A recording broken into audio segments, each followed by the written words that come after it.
शहर की हर गली बारिश से भीगी हुई थी। आसमान से बरसती बूंदें सड़कों पर नाच रही थी और हर तरफ एक अजीब सी उदासी फैली हुई थी। अंशुमन अपने कमरे में खिड़की के पास खड़ा था। उसके मन में भी कुछ ऐसी ही बेचैनी उमड़ रही थी। एक गहरा आज उसकी जिंदगी का एक अहम दिन था, फिर भी उसके दिल में खुशी की कोई लहर नहीं थी, बस अजीब सा बोझ था। उसने अपने कपड़ों को बदलने के लिए हाथ बढ़ाया और उसी पल उसकी जेब से भीगा हुआ वॉलेट नीचे फिसल गया। ठीक उसी क्षण दादीसा कमरे में आई। उनकी आंखें अंशुमन पर टिकी थी, जिनमें हमेशा की तरह प्यार और चिंता का मिश्रण था। उन्होंने झुककर वॉलेट उठाया। अंशुमन कुछ कह पाता उससे पहले ही उनकी नजर वॉलेट से झांकती एक पुरानी तस्वीर पर पड़ी। उन्होंने उसे बाहर निकाला। वो तस्वीर थी अंशुमन और गीतांजलि की शादी की, एक सजी धजी तस्वीर जिसमें वे दोनों 7 फेरों के बंधन में बंधे थे। उनके चेहरों पर एक नई शुरुआत की मासूमियत थी। दादीसा के चेहरे की हवाइयां उड़ गईं, उनके हाथ कांप उठे। इतना बड़ा राज और इतने सालों तक छुपाए रखा, उनकी आवाज इतनी सालों तक छुपाए रखा धीमी थी कि अंशुमन को लगा जैसे वह अपने आप से ही बड़बड़ा रही हो। उनके चेहरे पर अविश्वास, धोखा और गहरा दर्द साफ झलक रहा था। उधर पोतदार हाउस में एक अलग ही माहौल था। अभीरा और अरमान की टूटी हुई कहानी की कड़वाहट धीरे धीरे कम हो रही थी और घर फिर से खुशियों के रंग में रंगने लगा था।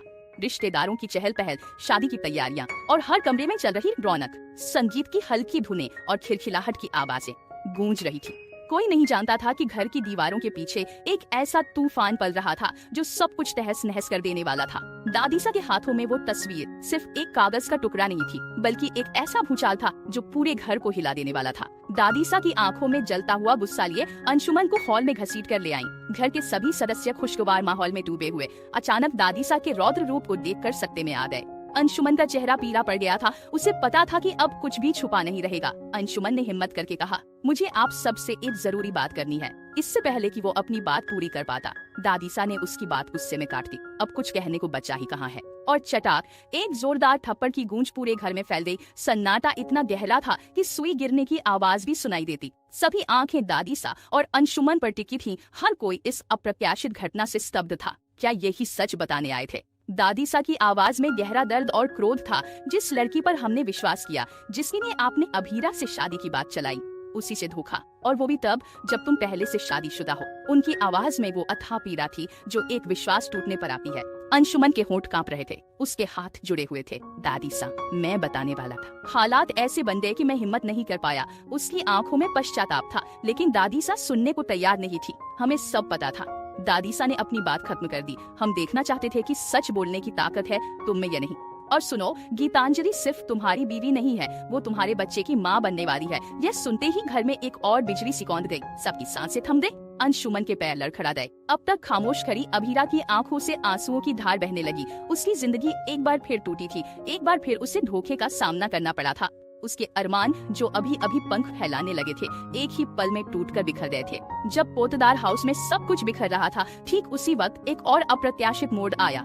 अरमान लौट आया, लेकिन यह वो पहले वाला अरमान नहीं था जिसकी आंखों में अभीरा के लिए प्यार की चमक रहती थी। अब उसके साथ थी गीतांजलि, उसकी मंगेतर। गीतांजलि एक संभ्रांत परिवार से थी, खूबसूरत और सभ्य, लेकिन उसकी आंखों में कहीं न कहीं अनिश्चितता थी। जैसे ही अरमान और गीतांजलि घर में दाखिल हुए, दादीसा की नजर उन पर पड़ी। उनके चेहरे पर एक और चिंता की लकीर उभर आई। तू क्यों आया है? उन्होंने अरमान को रोका। उनकी आवाज में गुस्सा नहीं था, बस एक गहरी निराशा थी। अब उस लड़की अभीरा की जिंदगी में कोई और है जो उसे सम्मान दे रहा है।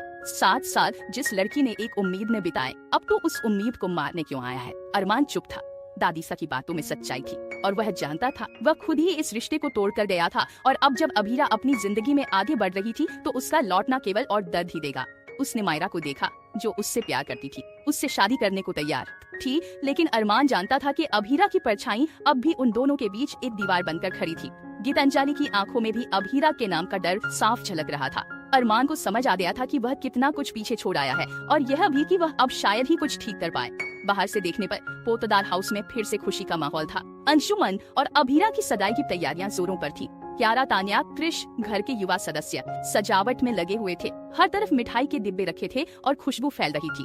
क्यारा चहकते हुए बोली, अभीरा भाभी और अंशुमन भैया की सगाई तय हो गई, मिठाई खाओ। उसकी आवाज में सच्ची खुशी थी। काजल ने भी मुस्कुराते हुए कहा, वो दोनों बहुत अच्छे लगते हैं साथ में, सच में परफेक्ट कपल। सभी खुश दिख रहे थे, लेकिन दिलों की गहराई में सब कुछ वैसा नहीं था।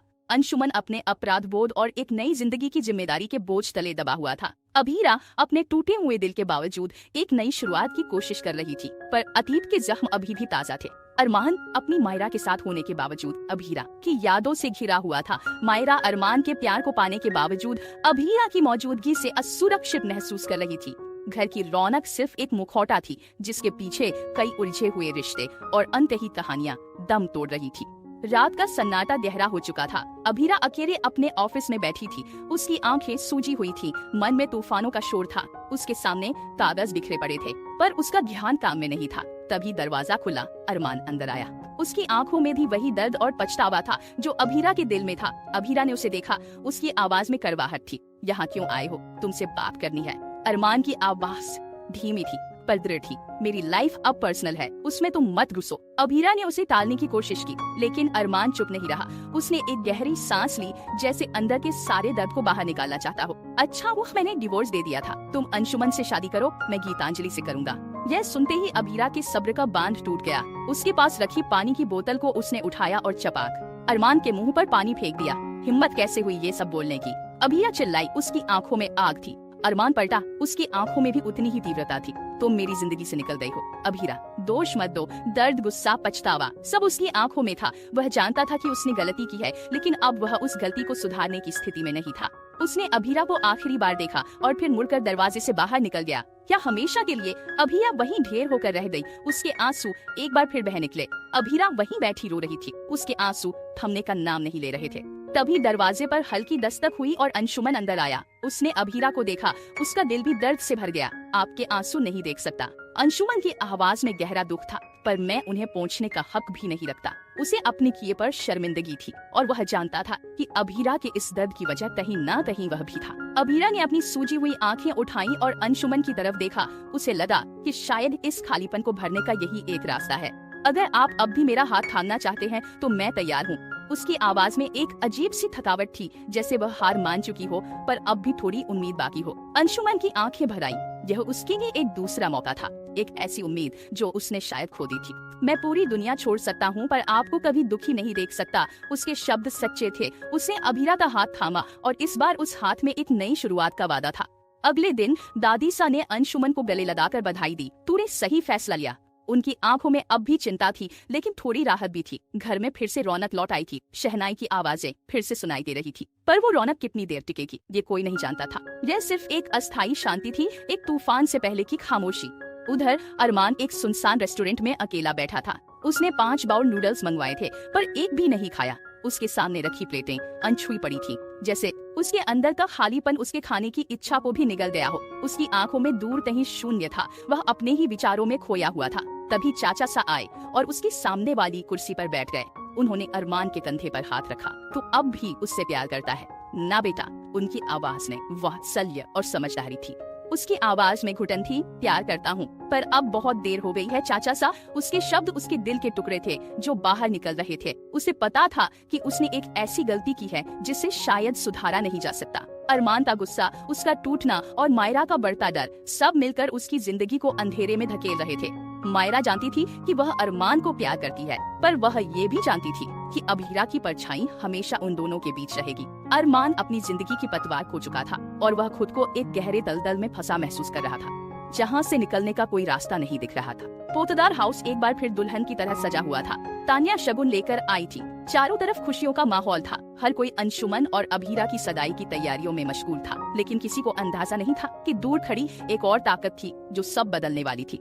एक ऐसी ताकत जो अपने हक के लिए, अपने बच्चे के भविष्य के लिए और अपने प्यार के लिए हर हद पार कर जाने को तैयार थी। वो अब होश में थी, अस्पताल से बाहर आ चुकी थी।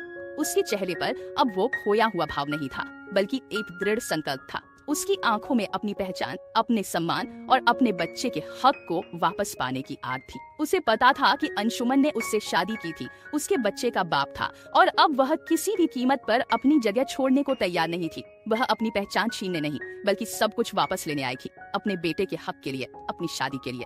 अब कहानी वहाँ जा रही थी जहाँ किसी ने सोचा भी नहीं था।